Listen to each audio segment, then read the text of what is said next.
The SteelSeries Arctis 5, HyperX Cloud 2, and HyperX Cloud Alpha are all wired headsets. I've compared the Cloud 2 and Cloud Alpha in a dedicated video, so this video is going to be mostly focused on how both of these do in relation to the SteelSeries Arctis 5. Here are the key differences between these headsets. The SteelSeries Arctis 5 can be used with a USB port or with a 3.5mm headphone port. It also comes with a game chat volume mixer if you're using it by USB. So you can set different sound sources as either game or chat, like you can have Discord as chat, your game as game, and then you can adjust the volume that you're going to hear in your headphones so that one doesn't overpower the other. Now the Arctis 5 uses a detachable proprietary cable for these functions, and using this cable you can either connect it to the chat mixer like this,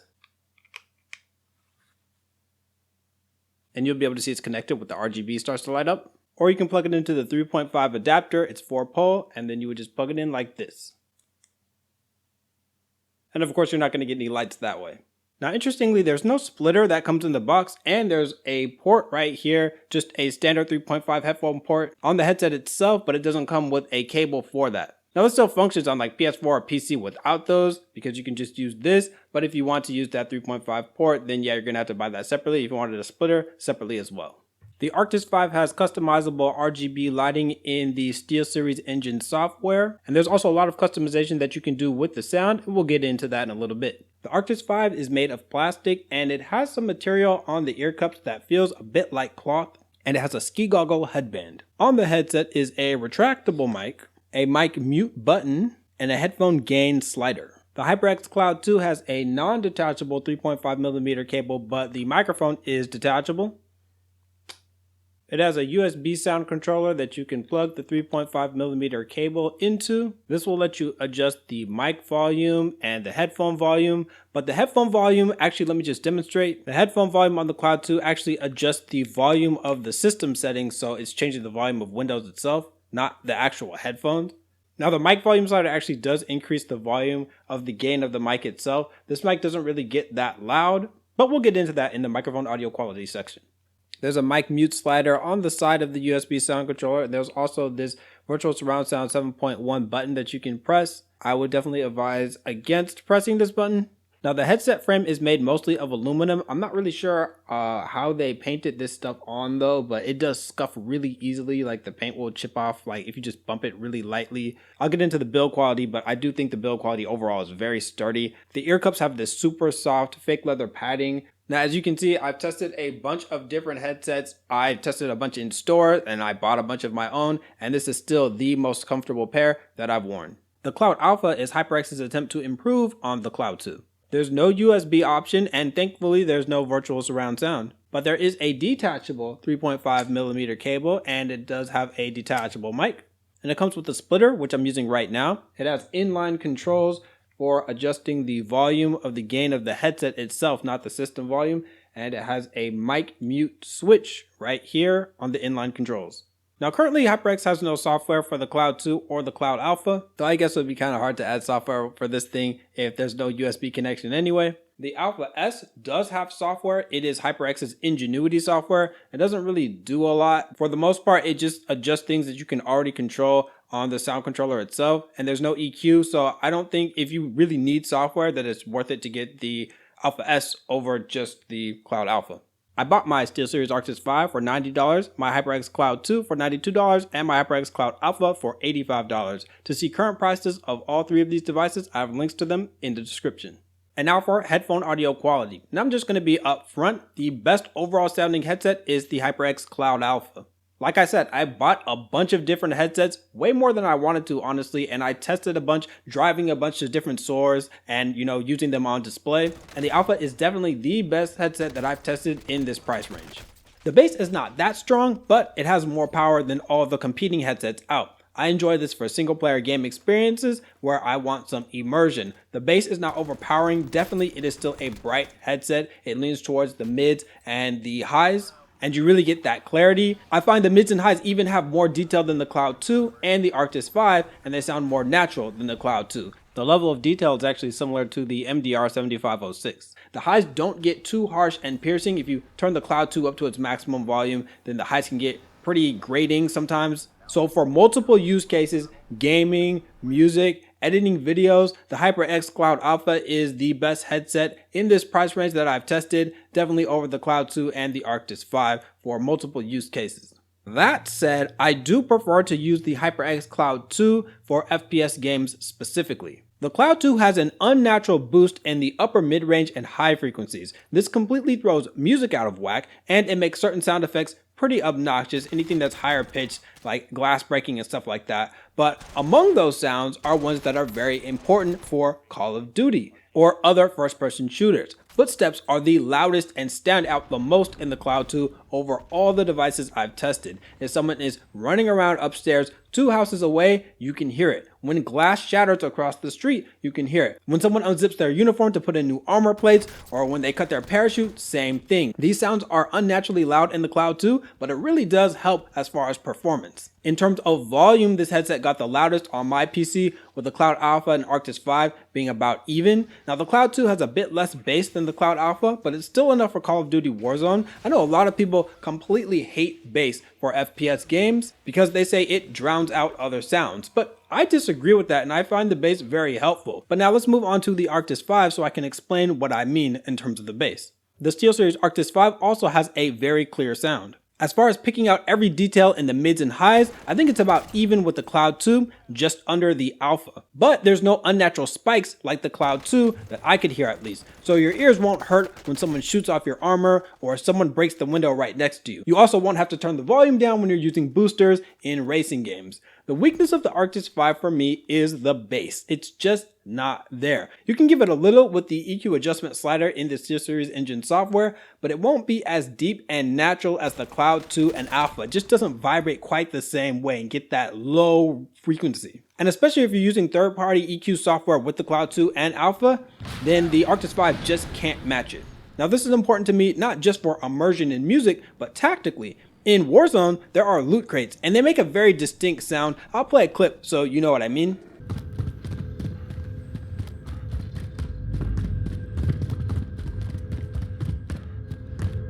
Enemy UAV overhead.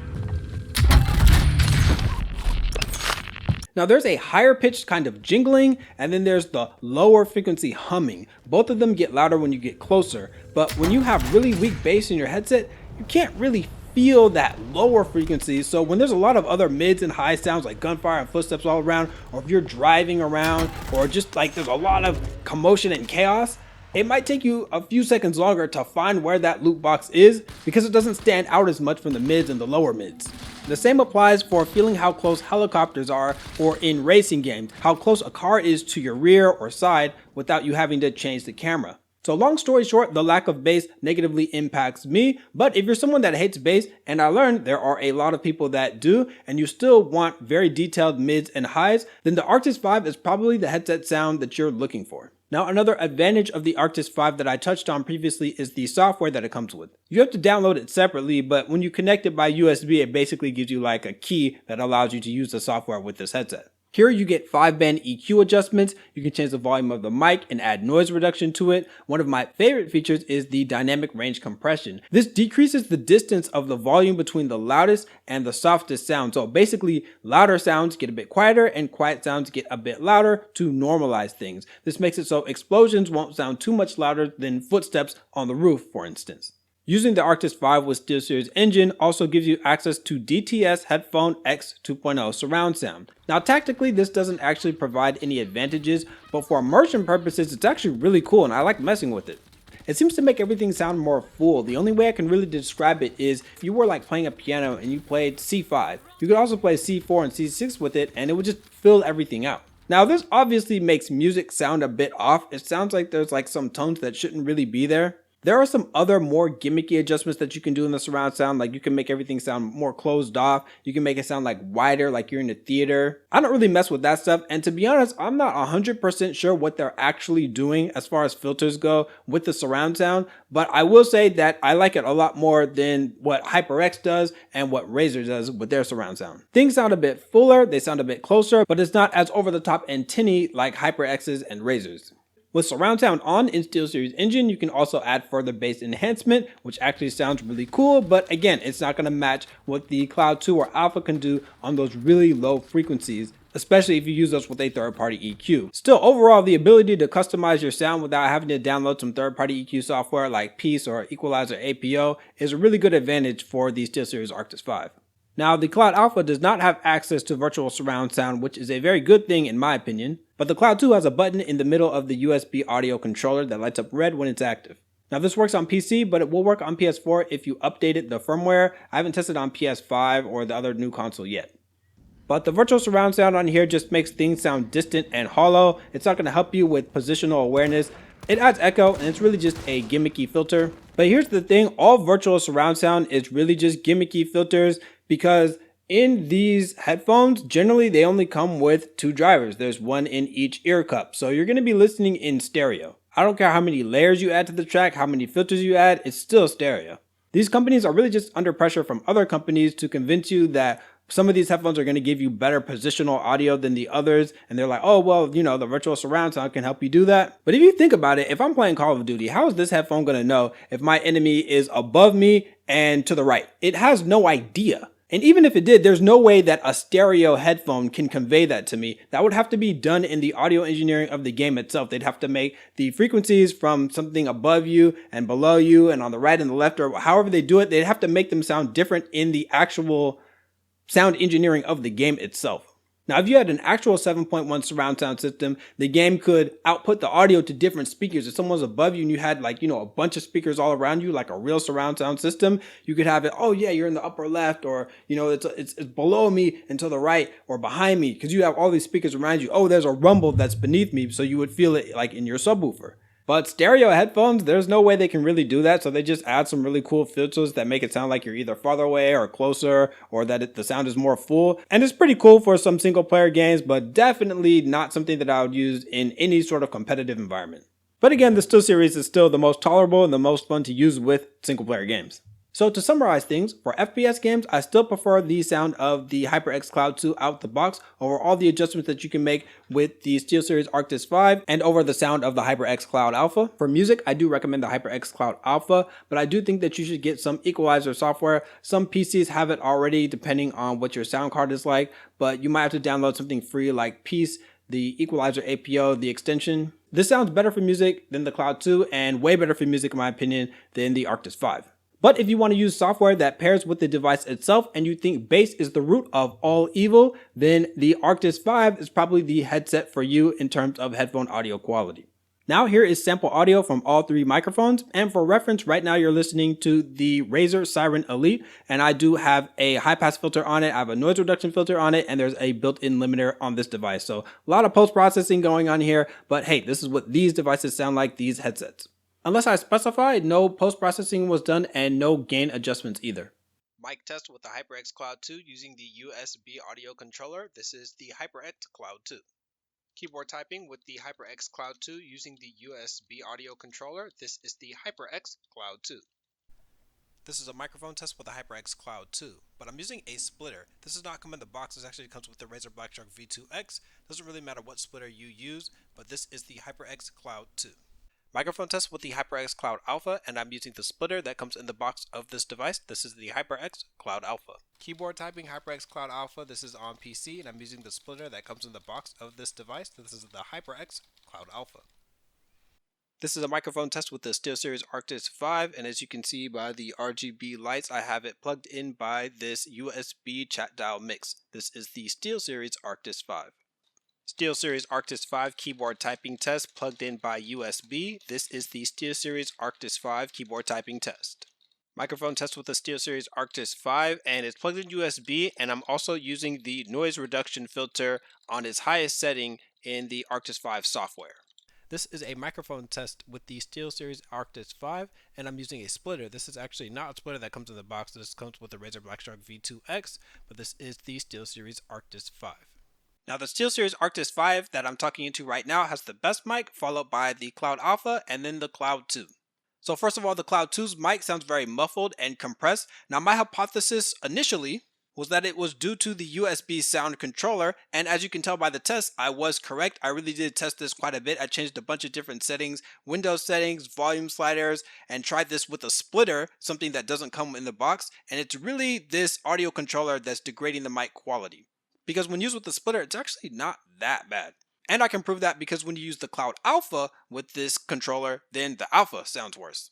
This is a mic test with the HyperX Cloud Alpha, but I'm actually using the HyperX Cloud 2 USB sound controller just to see if this makes any difference with the microphone audio quality. Now the Cloud Alpha doesn't sound as muffled as the Cloud 2, and the tone is a lot more natural, keeping more of that low end. The problem with the Alpha is because there's no USB controller, it's going to be subject to whatever the electronic noise is coming from your motherboard. So in my case, it's kind of a lot, so you kind of have that static sound, and it's difficult for me to get rid of. If I increase the volume in Windows settings to make it louder, then that static will also increase with it. I have an MSI X570, it's just Realtek audio. So the Alpha actually has a pretty good mic, but it's going to really be dependent on your PC. But again, the SteelSeries Arctis 5 sounds good out the box, and it has minimal noise. Unlike most of the headsets I've tested, like most of the HyperX headsets and the Razer headsets, this actually sounds better when used USB, and my hypothesis is because there's an amp in here in this chat game mix that adds some gain to this mic, but it's very low noise. Now, the mic itself doesn't have nearly as much background noise rejection as the Cloud Alpha or Cloud 2 when it comes to like keyboard typing or other sounds around your room or whatever your recording space is, but you can apply this, I think, as it should be in post. Well, not really in post, it's on the fly with the SteelSeries software. You can drag the slider to adjust how much noise reduction you want. So you can have like a really natural kind of sound, or you can add that noise reduction, which will add like kind of a noise gate in there and some noise suppression. Now, I have a bunch of microphones, so I don't actually need to use the mic on a headset, but if you don't and you actually do plan on using a microphone with your headset, then I definitely recommend the Arctis 5 over the Cloud Alpha or the Cloud 2. And now for comfort and build quality. The Cloud 2 and Cloud Alpha are both made of mostly aluminum and have faux leather ear cups. They're both pretty soft, but the Cloud 2 is softer and it has less clamping force, making it still the most comfortable headset I've worn. The Alpha is still in the higher end of comfort, but not quite there. Now, I personally don't find the Cloud 2's controls very convenient to access. If you're just feeling around for them, they don't really have any like tactile feedback, and there's a lot of buttons that are just kind of like, just on the front. You can clip it to your shirt with this clip on the back so that it's not like just hanging, but it's still kind of in like a weird position. I personally prefer when more of the controls are on the ear cups themselves. So I like the HyperX Cloud Alpha's volume slider that's just on the inline controls. It's not the easiest to reach, like if it was on the ear cup, but it's still better than I think the Cloud 2's. Now the Arctis 5 is made mostly of plastic, pretty much entirely of plastic, and the headband is really thin and feels brittle, and I've read a lot of horror stories of people having these things snap and having trouble getting them replaced. The ear cups do swivel, but those also feel like a volatility point. So if you want like a really sturdy headset that you don't have to worry about breaking, then I don't think that this is the device. Now, as for comfort, like I said, the ear cups do swivel, so you can put it like around your neck and you can rest it here, but you can't actually like stretch the actual like frame itself up and down. So it's going to be like kind of a tight fit, like right on your neck. So it's not really that useful. For example, if you had like the Cloud 2, you can drag this down, but the problem with the Cloud 2 is there's no swivel there. So if it could like come down and swivel like the Cloud Stinger, that'd be really cool. But now the material on the Arctis 5, it's made of some sort of cloth-like material. I don't know exactly what it is, but in my opinion, it's not that soft. Even if I was using it like without my hat, I definitely really feel that it's on my head at all times. You can adjust this ski goggle headband, but I find it to be a bit cumbersome to do some if you really just want to adjust it really quick. Like in the middle of a gaming session, it's like, okay, let me just like, make it a little bit longer, a little bit shorter, or, I want to hang it on something. I just want to, adjust the size of it real quick. You have to like, Velcro it and then like put it back, and you got to like do it to the other side as well. So, I mean, overall, I find it, oh my God, a bit cumbersome. But I mean, if this is your thing, then yeah, it's tight. Now, I really do like the fact that the volume on the ear cup itself is very easy to reach, but I don't like how it has very little resistance, almost none. So just the act of picking it up or putting it down or it rubbing like against your shoulder can lower the volume to 0 or max out the volume. And I wish there was just some resistance there. It's just like, it's super loose. A similar issue applies to the USB chat mix, where you can slide this all the way from one end to the other just by like, kind of like, oops, oh, now it's at max. Oops, now it's, minimum. It's all chat. It's all game. So I wish there was some more resistance there, but the convenience factor of the fact that you can actually control it itself with a physical adjustment slider, I think that's good. It's just that the actual builds, not really feeling it that much. Also, when you're using the USB DAC, the digital audio converter, the chat game mix, it makes the overall wire, so like one of the wires, it's kind of long, it's decent size, a little bit short, but when you use both of these, it's like obnoxiously long, so you can't really get that middle ground. And the chat game mix dial is just kind of like hanging there, so it's just kind of like dangling, and it's like not that light either, so it's kind of awkward, but I guess not that bad. So in terms of comfort and build quality, the Cloud 2 and Cloud Alpha definitely beat out the SteelSeries Arctis 5. And if I were to pick between these, then I would use the Cloud 2. When I'm just chilling, like editing videos, or just like I just need a pair of headphones to use for like a really long time, because sometimes it'll take me like, doing like my website or editing like a really long video, take me like, 8 hours, 10 hours or whatever, like in one session. If I'm going to be sitting here that long, I'm definitely going to put on the Cloud 2. But as far as convenience, I gotta say, I give the edge to the Arctis 5, even though the build is pretty suspect as far as the controls and the sturdiness of the device itself. Changing the actual gain of the device on the ear cups and changing the game chat mix on this slider, it's really useful. So here is my verdict. For FPS games like Call of Duty, I recommend the HyperX Cloud 2. If you also plan on playing other games or listening to music with your headset, then I recommend the HyperX Cloud Alpha. Now, if you want a headset with very little bass, but you also want to hear a lot of detail in the mids and highs, and you want some companion software that you can edit the EQ curves and do a lot of other filters with it, then I recommend the SteelSeries Arctis 5. But do be very careful with it because this build is not that sturdy. Links to all three of these headsets are in the description. Enemy